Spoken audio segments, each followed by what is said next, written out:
And welcome back. Bill Douglas with us as we talk about consciousness. Bill, who taught you the meditation techniques? Did you teach yourself? Well, what happened was I grew up in western Kansas in a small town, and then I moved to Los Angeles after we graduated from college. And the stress of urban life was really kind of wearing on my nerves. And so I started going to a therapist, and the therapist said, Bill, have you ever thought about doing mind-body practices? And so I found a local class, and the first night that I did it, I thought, wow, man, I feel so much better. And so then I just ended up sticking with it, and I never planned on teaching it. But then what happened was both of my parents died of stress disease, and my mother left a note the night before. She wrote a note to me the night before she passed away. Oh, geez. She had like a premonition, and she said, I wish I could go back a few years and learn the arts of relaxation that you were trying to teach me, because I would have loved to have seen my grandchildren grow up. And the science shows that it adds about 12 years to our lives on average. And so she would have seen my kids, grow up a lot if she had done it.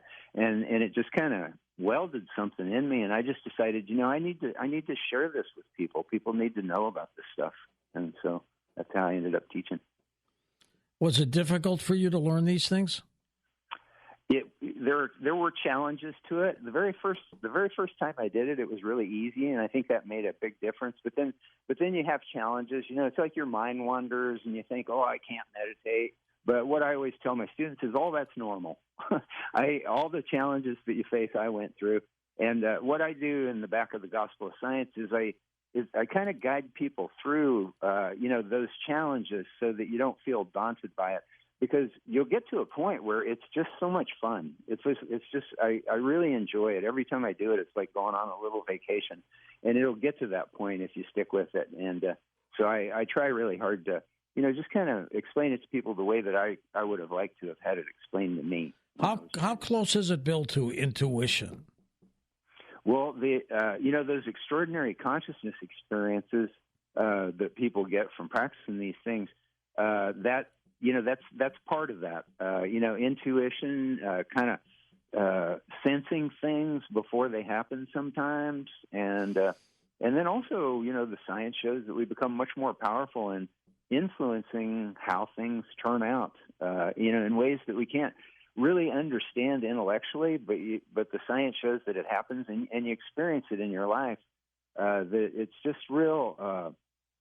It's a larger way of living, and it's just a lot of fun. It's like every day becomes this great experiment. Let's take some calls here for you. Let's go to Karen in Philadelphia, Pennsylvania. Hi, Karen. Welcome. Well, thank you, Mr. George, big guy. Bill, I've got to give it to you. After 52 years of meditation and going through various cycles, I know this to be true. That right. You can, George, you said it right. It's just part of intuition. It will develop a higher consciousness because you're constantly walking in an alpha state. And right. in alpha, intuition is very clear. In fact, there are no secrets in the soul world. Some people know the word Akashic. But, Bill, I really want to know, have you applied for NGO status? Well, what we work through an organization called HPL, and there's a lot of mind-body organizations under their umbrella, and we're one of them. And so that's how we did it. But you can Google HPL and see if you can connect with them. What's the benefit of having that kind of status, Bill? Well, for us, it's we can take tax-deductible donations. That was the main reason why we wanted to do that. When you decided to test the basketball acumen to see if this works, why did you key in on that? Well, what happened was I just started going to the gym to shoot baskets just to get away from the computer because, I teach meditation and Tai Chi and Qigong and, yogic techniques and things like that. But I also spend a lot of time at the computer organizing the world events that we do. And I just needed to, get away from the computer. And so I went to the local gym, and I'd just go to the gym and I'd shoot baskets, just to get some exercise. But then I started doing my Qigong and my Tai Chi and my meditation before. before, when I get to the gym, I do that before I started shooting baskets. And I noticed that I made a lot more baskets. And so then I started, really dedicating myself to the techniques that I teach in the back of the new second edition of the Gospel of Science. And then I just I just got to the point where it was really rare that I missed a shot. And that was just blowing my mind. So it was just, I kind of fell into it. I didn't set off to make that, the example of what was happening with my brain and my consciousness and my body through practice techniques. I was just doing it to get away from the computer. But then, because I was practicing those things, and then I saw the difference in my free throw percentage that was mind-boggling. You went from what to 90%? Well, I was like around 50, 60% on a good day. That's still not bad.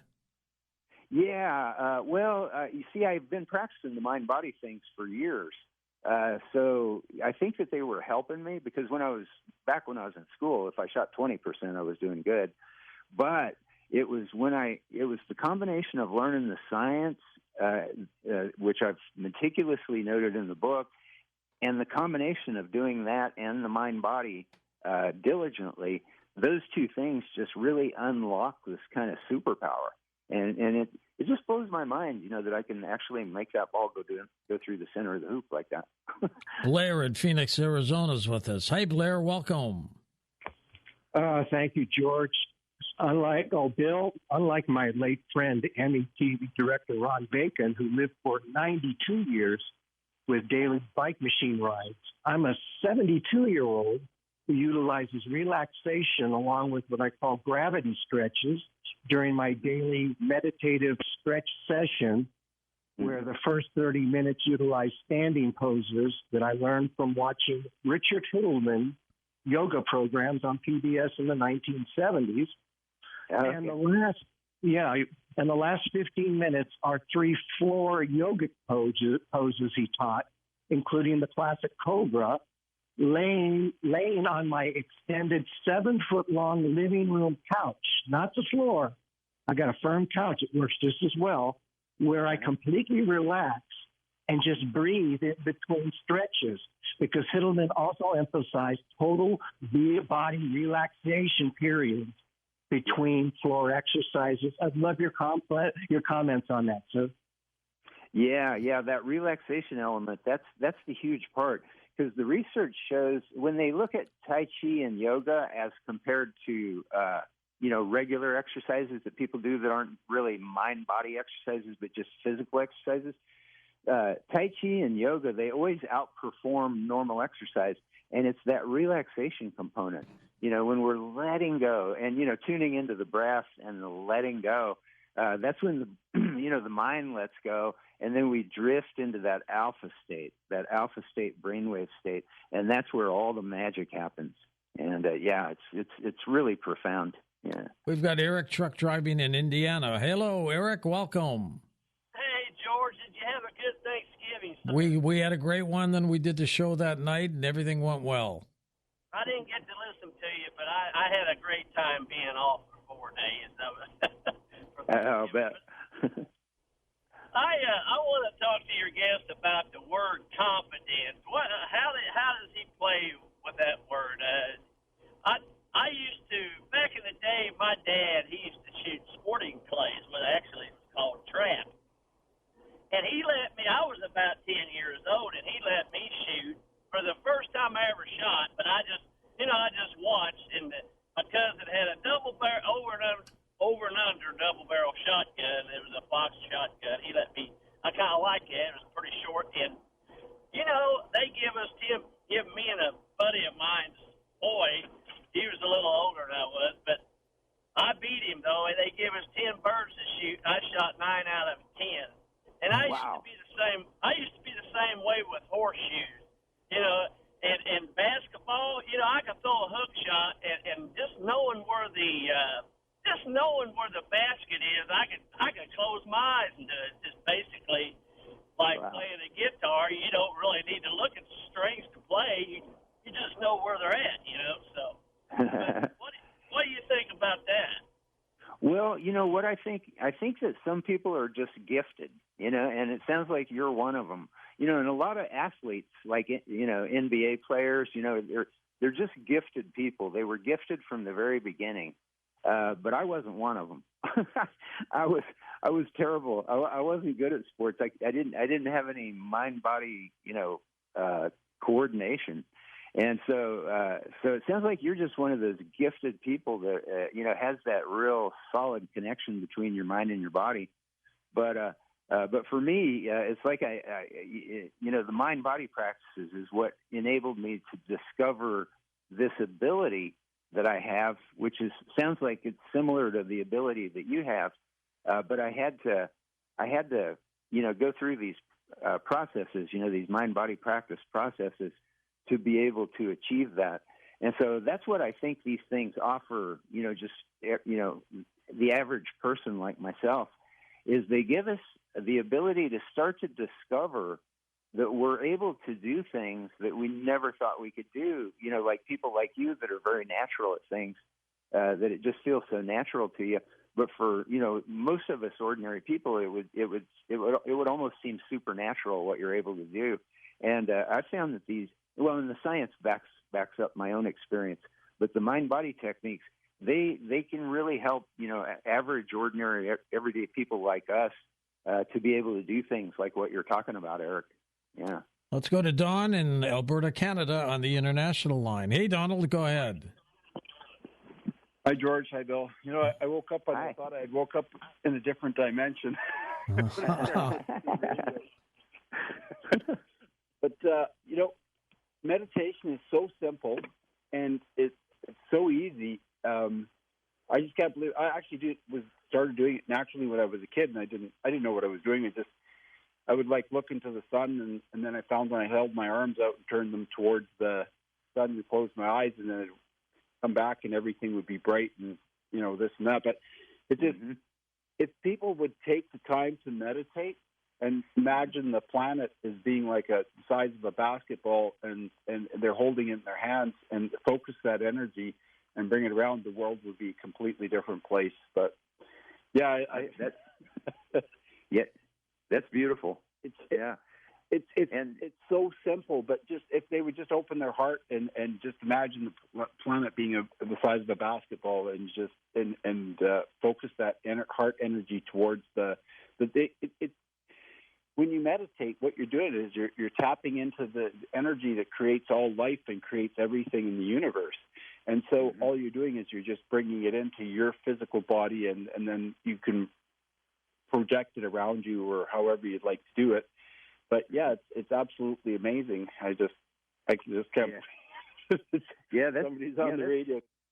Yeah, that's beautiful. And and I had similar experiences when I was a kid. I grew up in a small western Kansas farming town, and so I'd go out sometimes and walk in the wheat fields. Just me and my dog, and that when the wind would be blowing through those ripe wheat heads, you'd get this kind of droning sound, and that's all there'd be up there, just me and that droning sound. And I would go into a meditative state. I'd go into alpha state, but I'd just go there for like 2 seconds, and then I'd come out of it and I'd go, wow, I just think, wow, what happened? Where'd I go? I was just a kid. And so that's the thing. We can give kids, by getting this into public education, we can give kids a context, and then they can realize that those states are a normal thing and it's not weird. And then it gives us the ability to do, the things that you're talking about, being a healing force on the planet. Science is backing all this up. And we're the first generation in the history of humanity that has all this science that backs up, the kind of things that you're talking about. And so, it's like I really hope everybody out there will find a way to read the new second edition of the Gospel of Science. Just get your local library to get it so you can read it, because reading all this science will validate these concepts in a way that will allow you to be even more to get more benefit out of it. It's like it'll unlock your mind so that your body can absorb even more of the benefits from it, and that's exactly what it did to me. Being exposed to all the science and practicing the mind-body techniques at the same time. So, the potential of this is really extraordinary. Let's go to Leslie in Sacramento, California. Hi, Leslie. Hi, George. Thank you so much for taking my call. Sure. And hi, Mr. Douglas. Hi, Leslie. Realize that. Yes, I didn't realize. So I have two questions that I can ask one after the other and listen off the air. So my first question is: it sounds like meditation is a very powerful tool that we can use, and it made me wonder if it could be used for evil as well. And then my second question is: I know people in the virtual world. Hey, Leslie, what was the last part of your first Evil, question? evil. That can it be used for evil? Oh, okay. Let me answer that, and then you can do the second question. Okay. What happens when people meditate is the science shows that it increases the empathy and compassion parts of the brain, and it shrinks the stress and fear part of the brain. And from my perspective, it seems that most evil acts come out of like fear, a fear state, and empathy and compassion is that's the natural response that the body has when we go into meditative states. Is that the empathy and compassion parts of the brain get larger, and we all find that. People that practice mind-body practices like meditation, and my students, we talk about all this stuff in class. Yeah, we always get easier to deal with. We're more compassionate with the people that we live around, and people notice it and they talk about it. So yeah, that's the thing that the science is showing, and that's what my experience shows from teaching it to people. What was your second question, Leslie? Oh, thank you, George, and thank you, Mr. Douglas. That's so. I'm so happy to hear that. The second question is: I know people in virtual worlds that actually do meditation sessions, and I was wondering how effective that is when you're in a virtual world. And I'll listen off the air. Thank you. A virtual world? Yeah. Go ahead. 40 seconds left here, Bill, before the break. Okay, that's a great question. My personal experience with mind-body meditation and technology is I have used technology to help my meditation because there's things that can help you detect where your brain waves are at. There's a Muse headband that I use sometimes, and that's been very beneficial. But as far as using technology to actually meditate with, I don't do that. I just use, I've used it to help me understand my meditation. But I find that just the natural state of just being with yourself and not having technology involved in it, I find that to be the best thing. I try to get my students to kind of get away from technology as much as possible, and get into nature and meditative states. All right, we're going to come back, Bill, in just a moment and wrap things up with you on Coast to Coast AM. And welcome back to Coast to Coast. Thank you, Bill, for being on the program. I always appreciate your work. And folks, don't forget the petition. Go to his website, globaltransformationproject.org, and sign that petition. It's absolutely free. For some people, demons and entities are a problem.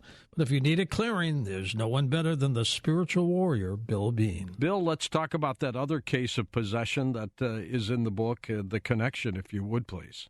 Absolutely. And, George, I'd like to, if we have a moment after that, I'd like to mention briefly a couple recent ones that I feel you would probably be very interested in hearing about. Absolutely. But let me speak about this really quickly. This one took place on March 31st, 2018 in Orlando, Florida. And I arrived at the home, and George, usually I can feel, and again, I don't claim to be anything, but God does give me a knowing of things. He has bestowed gifts, I'll say it that way, upon me. And I could sense evil right away, pulling up and getting out of the rental car. And as I'm walking up the walkway, I could sense it. I could feel evil present. And it was a very nice family, and the lady of the house was the one being affected. And she, too, had some suffering in her childhood, and she was exposed to Santeria and Santeria curses, which is, it's like a Caribbean voodoo. And so she had exposure to that and was victimized by that as a child. And so she had been having on and off bouts of what she believed was demonic possession over the years. I think it was just a a strong oppression that eventually did turn into a possession. And I didn't even think that until it was time to perform the deliverance. So I'm sitting there with her and her husband, very nice lady, he's a very nice man, met the kids, everything seemed well between all of them. We're talking, and the more we talked, the closer it was getting to the time at hand of the deliverance. So I asked her husband to go up and fill the tub, that I was going to ask her to stand in the water. I was going to bless the water first. I was going to ask her to stand in that water, and I was going to perform the deliverance over her while she was standing in that blessed holy water. So everything was going according to plan until we got into the bathroom. When it was time for her, after I said the prayer, and I could notice when we were going up the steps, her body language, it was changing, that she was becoming nervous and apprehensive. And, and again, you think, okay, well, this person's going to be a little nervous. I mean, something like this is about to happen. They're going to be disturbed by it. So I'm blessing the water, and now it's time for her to get in. And all of a sudden, George, it takes her over, and it becomes a physical struggle. And her husband, he was right there, and he did assist me. He stayed right there with me, and we had to physically subdue her and get her into the tub. And my goodness, was it ever a struggle. Same thing, spitting on me, trying to bite me. Cursing. Her eyes changed to black.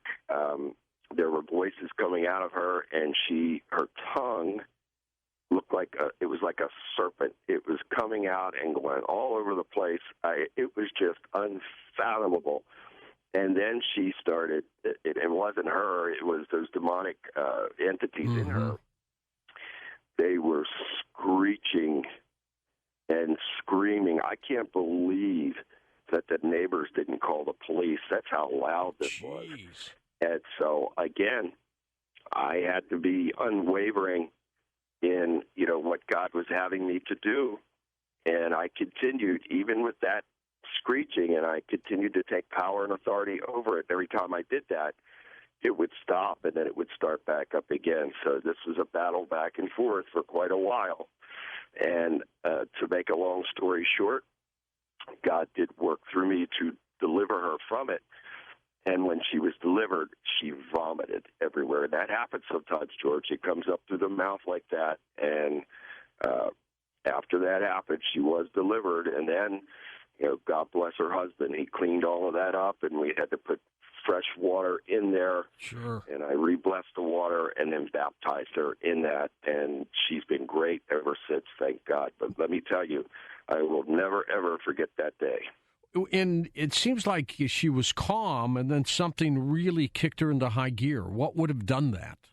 I think what it was is the entities knew it was time for eviction. Aha. So when it's time for eviction, they're going to hold on and fight with everything that they have because they don't want to go. They were fighting you. Yes, they have a host body, and that's what they want. And when they can get into a person like that and have that level of control, they don't want to go anywhere. So I am definitely, a mortal enemy to these demonic forces. And again, it's by the power of God that I'm even still alive, George, because I believe that if the devil would have had his way, he'd have killed me a long time ago. That's by the power of God, I'm still alive. That's what I asked you, if you've ever been attacked or hurt. You've been very fortunate. Yes, absolutely. Can we say you were lucky? Well, I would say blessed. I'm definitely under God's full blessing, and I am not perfect. I don't claim to be perfect. I try to do the best that I could do and be the best that I could be each and every day of my life, because I have to be somebody to and for somebody every day of my life. So I can't let down. And so I thank God and praise God for that. And I will say this as well, that my life is 50 times more blessed than it's ever been cursed. And I could never thank God and praise God enough for that. Let's talk about a couple other little cases you had mentioned. Then we'll get into the Mandela effect, and then we'll take calls with you, Bill. What other cases did you happen to have? I want to talk with you about something that took place on November 18th, 2018. And your webmaster has it posted on the Coast to Coast site, a couple of those photographs. And this took place in Philadelphia, Pennsylvania. And this took place at the home of a family that I had already helped. I'd previously been there. I love them dearly. They're like family to me now. And I feel that way about all my clients. After this is over with, I try to be there for them and do anything that I can for them and always be there and somebody that could comfort them and help them to move forward. So this is Anita Tetzo and her son, Chris Levis. Great people. Anyway, they started having problems again, and they asked if I could come back, which I did. And again, I sensed the presence of evil when I entered into the home, really walking up the walkway as well. But I entered in. Now, usually, George, I would never ask someone to do this because most people, they don't want to document. They don't want to take photographs. They don't want video. They're very embarrassed and ashamed by it. They don't want people to know it. But on this occasion, I felt that God was urging me to say to Chris, I want you to stand behind me as I'm going through this house. And they had had severe demonic problems in the past, and God worked through me to deliver them and to get rid of the garbage out of the home, and somehow it come back in. And so I asked Chris, I said, I want you to walk behind me as I'm going through the house and just take random photographs. I really believe that you're going to capture some things in these photographs. And so, sure enough, he captured many images, two that I believe to be divine, angels, and then the rest I believe to be demonic. And one in particular, which is on your Coast to Coast website, was this face. And I mean, it's very clear. It's very clearly defined. It looks like a demonic entity, and if you look closer at it, it looks like fangs. Oh, it's horrible looking. It's horrible. Yeah. Yep, out of the right side of the mouth. And so this was in the basement of the home. It looks like Frankenstein, the face, doesn't it? Exactly, George. Exactly. And I mean, that's one of the most defined pictures that I've ever seen of what I believe to be a demon. And so I was drawn over to the chimney area, and part of that house was built in the 1800s. And there was like a little potbelly stove connected to this chimney area down in the basement. And it was a block wall. And I felt that there was a portal there. So this is something that I didn't discuss with you earlier that I should have, is that not only, do I have to, by the power of God, bind and rebuke and cast out demonic forces, but I also have to close the portals as well, because there are portals everywhere. That's not easy. Travel. No, it's not. And so I'm standing there in front of this block wall where God had led me to, where I believed a large portal was, and I'm binding and rebuking and closing the portal. And as I'm doing this, George, just as you're hearing my voice now, this groan, growl type of thing came out from within the block wall. Anita and Chris were standing right there with me. We all heard it clearly. And so after hearing that, I had to jump right back into action and take power and authority and bind and rebuke it, cast out, and then it departed. But it was, again, something that you and the listeners, you'd have to be there to see it and hear it for yourself to truly understand and appreciate what I'm saying. Let's take a few calls here for you, Bill, and we'll come back and talk more about these events and the Mandela effect as well. Let's go to Colleen in Red Bluff, California to get things started. Hi, Colleen. Hi, George. Thank you. I think for taking my call. I'm actually kind of really nervous. I was married for a long time to an abusive man, and there were many times, just to cut it short, it was abuse verbally, physically, mentally, whatever, and sexually. And I can distinctly remember at least 3 or 4 times where I saw the face of Satan while he would be raping me and choking me, and I would have fought him off physically as hard as I could, and I was strong back then, and I mean, I would be sweating just out of energy trying to fight him off, and I feel like I've been stuck, and I don't know if there's residual effects from that or whatever, but I know. Do you feel possessed? I don't know if I feel possessed because I've single mom, 4 kids, raised them all, worked hard. And where is he? He's done. He's gone, right? He died, yeah. He died.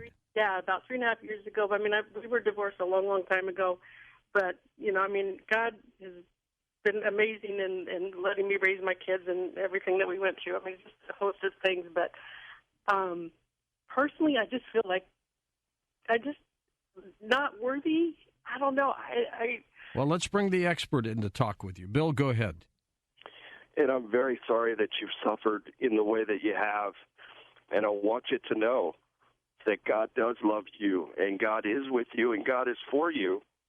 And I think it's time for you to start a new chapter, a new season in your life, making God first in your life and have a real connection with him and allow him to show you that you are somebody and you are worthy. So I would suggest to you that, and whether it's me or somebody else, find someone to help you with this type of spiritual, and this would be more of a spiritual cleansing for you. And I would also recommend that you'd be rebaptized as well and start a new chapter and a new season in peace, freedom, and victory. I want you to look forward and never look back. Okay. And you can get a hold of Bill through his website, Colleen, billbean.net, linked up at coasttocoastam.com. That's it. And God bless you. And if I can be of any assistance in any way, please, like George said, he just gave you the website. Don't hesitate. Let's go to Ed in Hemp Hill, Texas. Ed, welcome to the program. George, it's such an honor to talk to you. Well, thank you, Ed. And Bill, when I was 9 years old, my mother went to Kmart and bought a Ouija board. Oh, boy. Oh, boy. And she thought it was a game, right? Thought it was a game, yeah. And me and my brother played it. He was 3 years older than me. He was 12. And he died at 25 years old. Oh, my. And everybody in my family, except my father, he's 82, has died. I'm very sorry to hear that. You think a lot of it was tied to that Ouija board, Ed? I think everything was tied to it. Anything happened that you could recollect for us when you were playing it? And how many times did you and your brother use the board? Oh, we'd mess with it every day. Every day? Oh, my gosh. Every day. It's a portal, Bill, isn't it? For Dan Galante, Tom Danheiser, Lisa Lyon, Lex Lonehood, Sean Ladouceur, Stephanie Smith, Chris Burrows, Tim Banal, Ian Punnett, George Knapp. I'm George Norrie, somewhere out there on Coast to Coast AM. We'll see you on our next edition. Until then, be safe, everyone.